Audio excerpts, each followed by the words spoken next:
Merci à Cheikh Ahmed Tidiane Chérif Diop pour toutes ces informations. Comme il l'a si bien dit, nous avons le plaisir de recevoir Monsieur Banda Diop, médiateur des banques. Monsieur Diop, bonsoir. Bonsoir Pape Abdoulaye Der, très heureux de répondre à votre invitation, de m'adresser à vos téléspectatrices et vos téléspectateurs. Alors, première question, c'est quoi la médiation bancaire?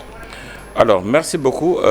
La médiation bancaire, c'est le règlement des litiges à l'amiable qui subsiste au niveau de l'écosystème financier. Vous savez que par décret 2009-95 du 6 février 2009, il y a un décret qui organise l'Observatoire de la qualité des services financiers. Et justement, dans son article 13, il est institué ce qu'on appelle la médiation. Il y a deux types de médiation. Il y a une médiation financière, des services financiers de la Poste, des institutions financières et des banques. Et il y a une médiation pour les assurances.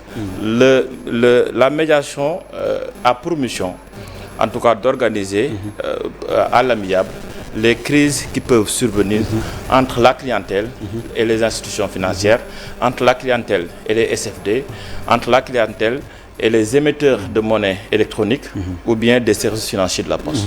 Et concrètement, au plan administratif et dans les détails, comment au plan administratif, c'est quelle organisation voilà, l'article 13 au niveau du décret 2009-95 du 6 février 2009 institue la médiation et il y a un arrêté ministériel. C'est l'arrêté 2256 du 2 mars 2009 qui institue la médiation, qui l'organise en termes d'abord de gratuité, c'est-à-dire que l'État du Sénégal met un dispositif de médiation gratuit pour les usagers de la banque, pour les usagers des SFD, mais aussi pour les usagers des services financiers de la Poste. Ensuite, il y a ce qu'on appelle le principe de la subsidiarité, c'est-à-dire que les institutions financières, même on encourage en tout cas les clients des banques à saisir directement les institutions financières des conflits qui peuvent survenir au niveau de l'écosystème. Par contre, nous ne sommes pas compétents pour connaître des questions liées à la politique commerciale des institutions financières ou bien des questions liées en tout cas ou bien des questions judiciaires. C'est-à-dire qu'une fois que le litige est transmis au niveau du tribunal, vous n'êtes plus compétent. Nous, on est incompétents. Mais justement, vous avez parlé de clients de banque. Quels sont les types de clients qui vous saisissent et comment? Bon, en général, dans la typologie de la saisine, nous pouvons être confrontés ou bien nous pouvons être saisis d'abord par une question de mobilité bancaire. Vous savez que parfois, c'est la croix et la bannière de quitter une banque A pour aller vers une banque B. C'est ce qu'on appelle la mobilité bancaire, surtout par rapport aux questions liées au certificat d'engagement, au certificat de non-engagement. Il y a aussi ce qu'on appelle la question des débits à tort.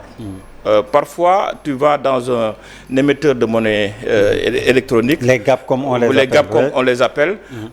Tu commandes pour un montant X, tu ne le reçois pas, mais en même temps tu es débité. Ou bien parfois, il y a une contestation d'écriture au niveau de la banque. C'est-à-dire que il y a des ajouts qu'on applique ou bien des frais qu'on applique dans la gestion du compte. Et là, souvent, c'est des problèmes qui sont connus dans l'écosystème.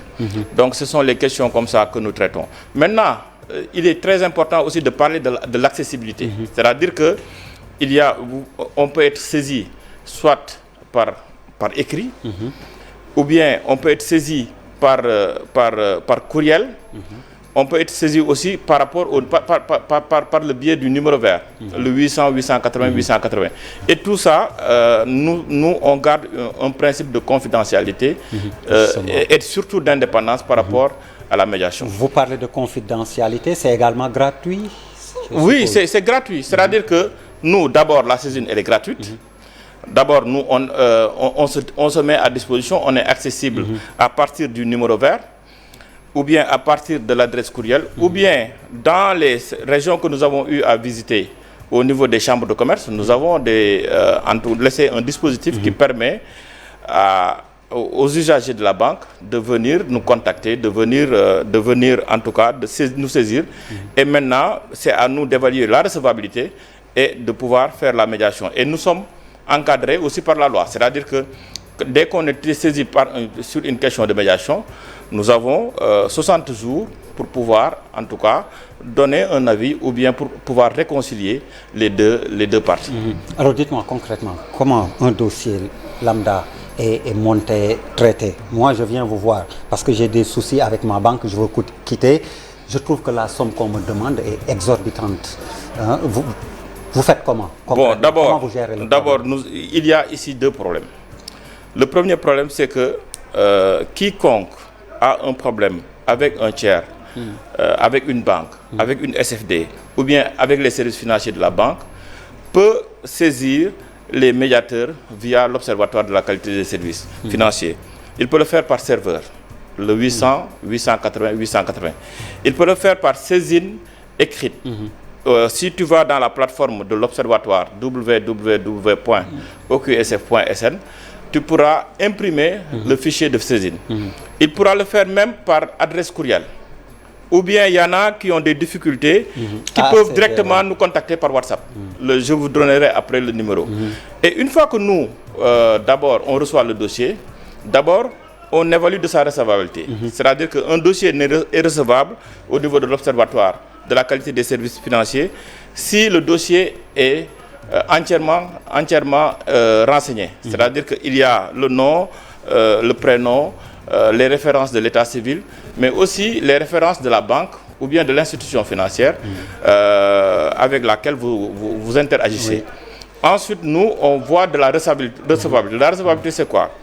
C'est que si le dossier parle d'une question commerciale qui est liée à la politique commerciale de la banque, ou bien qui est liée, en tout cas, qui connaît déjà une procédure judiciaire, ce dossier-là est irrecevable. Mais maintenant, si c'est pas lié à la politique commerciale, ni à la politique commerciale, ni si c'est pas aussi un dossier judiciaire, nous, on commence à l'instruire et en ce moment-là, on interagit avec l'institution financière pour trouver un dénouement. Alors dites-moi, un peu ce que vous faites, c'est un peu à l'image des associations consuméristes, défendre les consommateurs. Quels sont justement les rapports que vous avez avec ces associations? Voilà, c'est pour moi le prétexte de saluer toutes les associations consuméristes au niveau du Sénégal, à savoir l'UNCS, il y a aussi... Axif,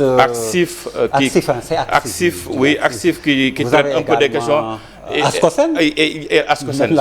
Voilà, dès notre installation, moi personnellement, je me suis déplacé au niveau de toutes ces associations-là pour leur rendre une visite de proximité, mais aussi pour leur montrer notre disponibilité à les accompagner. Effectivement, la saisine, elle est individuelle. Ou bien vous pouvez aussi, à travers ces associations-là, qui regorgent des sociétaires, en tout cas, transmettre un dossier. Et en ce moment-là, nous, en parfaite collaboration, nous travaillons avec ces associations-là. Ce sont des rapports de travail que nous avons avec les associations consuméristes, mais c'est des rapports de travail que nous tendons toujours à consolider, à renforcer. Parce que l'éternelle question au niveau de l'écosystème financier, c'est par rapport à l'information, par rapport à la communication. Je pense que dans toutes les institutions financières, il y a des conditions de banque qui sont en tout cas déclinées par le régulateur, à savoir la BCEAO.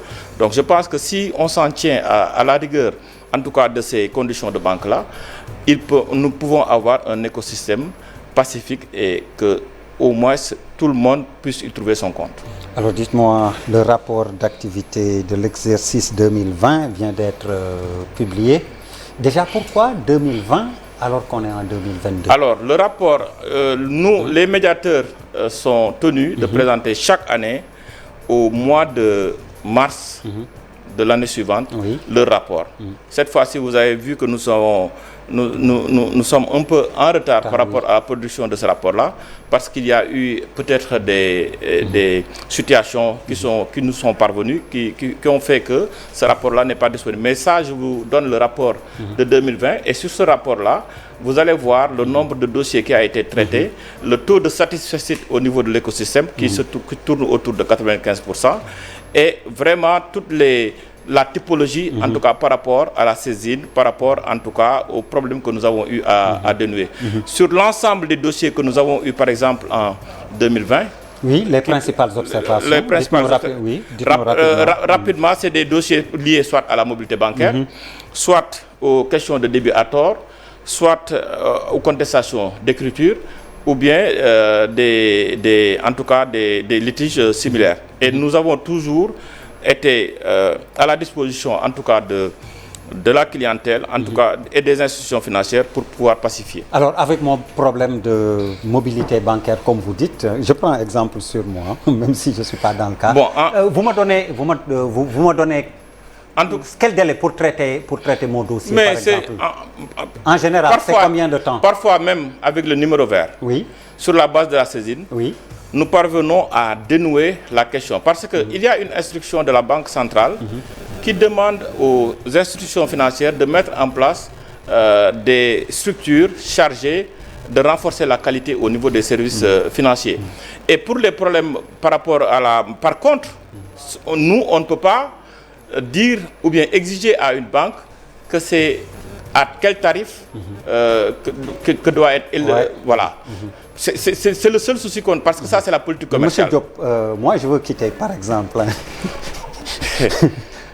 Comment vous faites avec la dette que j'ai là-bas? Non, ça, vous ne remboursez pas à la place des gens aussi. Ça, c'est une question commerciale. Si tu veux quitter une banque A pour aller vers une banque B... Alors que je dois 10 millions, par exemple. Bon, en général, c'est le rachat. Oui, c'est le rachat. C'est la banque à laquelle vous allez qui va racheter la dette. Mais vous ne rachetez pas. Non, nous...